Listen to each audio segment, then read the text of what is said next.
हर एक राजनीतिक कार्यकर्ता जो चुनाव लड़ता है वो 5 बरस तैयारी में रहता है। हमारे मुख्य प्रतिद्वंदी निर्भय शाहवादी जी के 10 साल बनाम अपने 5 सालों का हिसाब लेकर जनता के बीच जाना चाहूँगा। मेरी सबसे बड़ी उपलब्धि मेरे नज़र में शिक्षा के क्षेत्र में पूरे देश में 7 सोलर सिटी तय हुई थी, जिसमें एक सोलर सिटी अपने राज्य की मैं गिरिडीह लेकर आया। इसलिए लोग मुझको सुपर सीएम या शैडो सीएम कहते हैं। नमस्कार, मैं हूं अंजलि सिंह और आज हमारे साथ मौजूद है विधायक और गिरिडीह विधानसभा से झारखंड मुक्ति मोर्चा के प्रत्याशी सुदिव्य कुमार सोनू। आइए उनसे जानते हैं कि आने वाले चुनाव में उनकी क्या तैयारी है। सुदिव्य जी, आपका गिरिडीह अपडेट्स में स्वागत है। सर, आने वाले चुनाव को लेकर आपकी क्या तैयारियां हैं? पहले तो धन्यवाद। गिरिडीह अपडेट्स के तमाम दर्शकों को आपके माध्यम से मेरा अभिनंदन। और चुनाव की तैयारी हर एक राजनीतिक कार्यकर्ता जो चुनाव लड़ता है वो 5 बरस तैयारी में रहता है। 5 बरस के बाद उसके इम्तिहान का ये दिन आता है। तो आप जानते हैं कोई भी अच्छा विद्यार्थी इम्तिहान के दिन में पढ़ाई नहीं करता है, वो सालों भर पढ़ता है और इम्तिहान की तैयारी करता है और ये उम्मीद करता है कि उसका जो होमवर्क किया हुआ है वो इम्तिहान में सवालों को आसान करेगा, उसके माकूल जवाब देगा।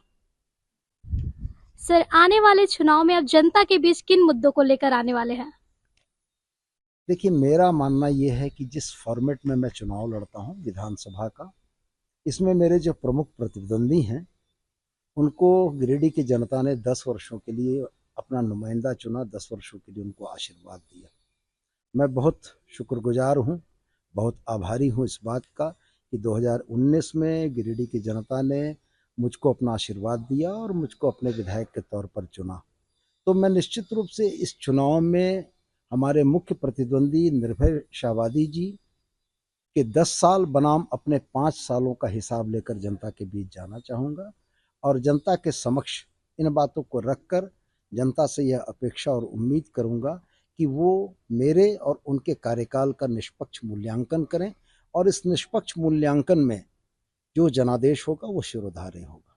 सर, हम जानना चाहेंगे कि पिछले 5 सालों में आपने क्या कार्य किया, अपनी 5 उपलब्धियां बताएं और आने वाले 5 सालों में आप गिरिडीह की जनता को क्या करेंगे और उनके लिए उन्हें क्या सौगात देंगे? देखिए, ये दोनों ही प्रश्न बड़े महत्वपूर्ण हैं। एक तरीके से यह लेखा जोखा है किसी के भी कार्यकाल का। आपने पहला प्रश्न पूछा, इसके लिए बहुत धन्यवाद आपको।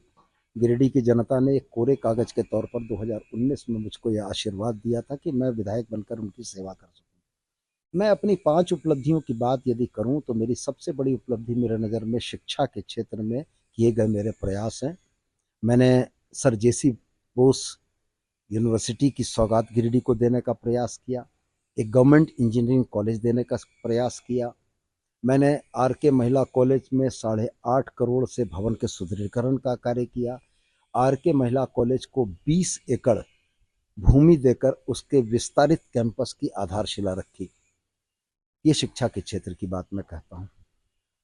पेयजल में मैंने बताया कि पीरटांड़ की बड़ी समस्या के समाधान की दिशा में एक समग्र प्रयास हमने किया कि पूरे इलाके के लोगों को लाभ हो सके। आवागमन के मुद्दे पर 2 महत्वपूर्ण सड़कों का हमने निर्माण कराया जो कल्पनातीत था। लोग बच्चे से बूढ़े हो गए उस सड़क को बनते नहीं देखा था। पहली सड़क थी बरवाडीह से सेंटरपीट होते हुए जीएम ऑफिस होते हुए मुफस्सिल थाना तक। यह जो सड़क थी ये सीसीएल की सड़क थी और इस सड़क को मेरे समझ से हमने 50 वर्षों के बाद बनवाया। आज वो पीडब्ल्यूडी से बनी हुई सड़क बहुत बेहतर है और कनेक्टिविटी के लिए बड़ा आसान हो गया है। दूसरा एक महत्वपूर्ण सड़क थी नटराज चौक से कल्याणडीह तक। पचम्बा जो हमारा सबसे व्यस्त आवागमन का क्षेत्र है, जहां मात्र ये 6 किलोमीटर आने में लोगों को 45 से 50 मिनट और 1 घंटा लगता था, वहां पर 4 लेन सड़क हमने बनाई जिसका काम चालू है। और जब ये सड़क पूर्ण हो जाएगी तो ये 6 किलोमीटर की दूरी लोग 10 से 12 मिनट में पूरी करेंगे, क्योंकि सारे अस्पताल, प्राइवेट निजी अस्पताल उसी मार्ग पर हैं, बहुत सारे स्कूल उसी मार्ग पर हैं। तो वहाँ रोड जाम से वहाँ के नागरिकों को बड़ी परेशानी थी, जिससे हमने निजात दिलाया। पूरे राज्य में, क्या कहें पूरे देश में 7 सोलर सिटी तय हुई थी, जिसमें एक सोलर सिटी अपने राज्य की मैं गिरिडीह लेकर आया।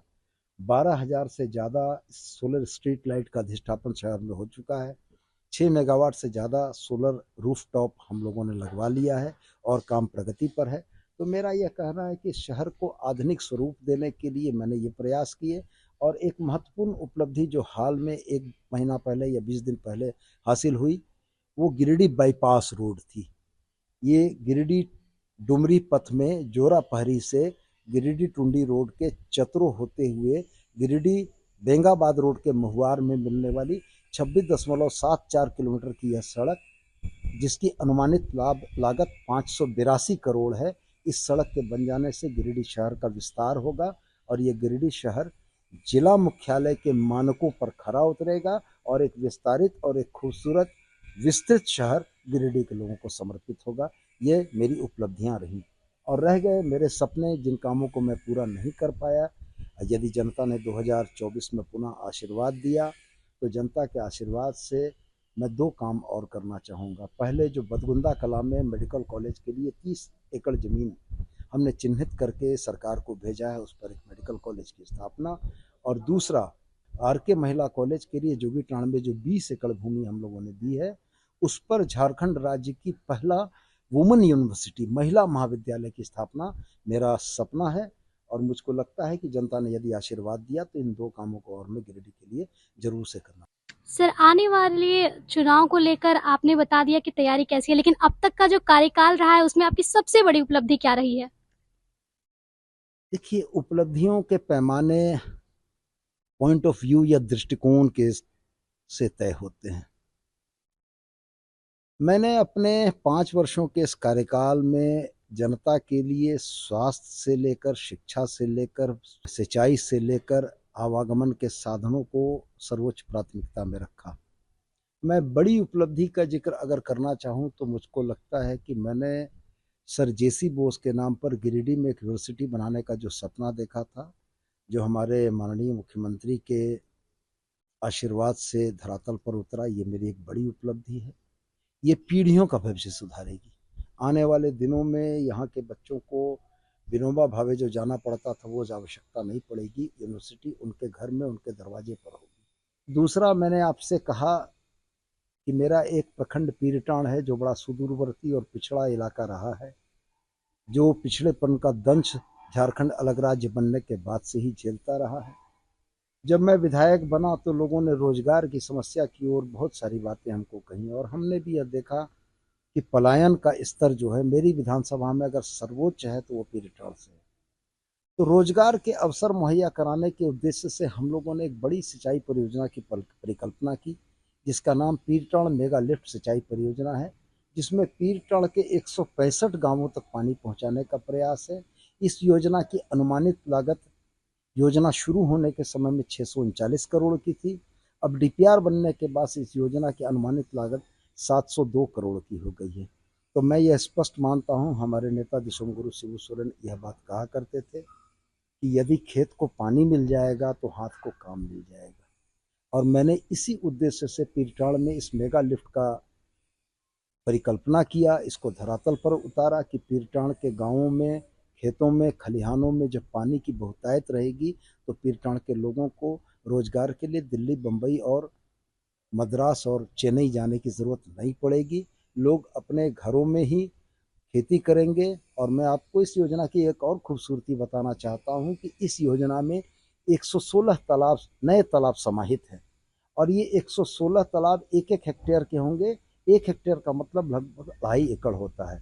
तो 2.5 एकड़ के 116 तालाब नए बन जाएंगे, जिसमें सालों भर पानी रहेगा, क्योंकि गर्मी के दिनों में उसमें पानी इस पेयजल सिंचाई परियोजना के माध्यम से जाएगा।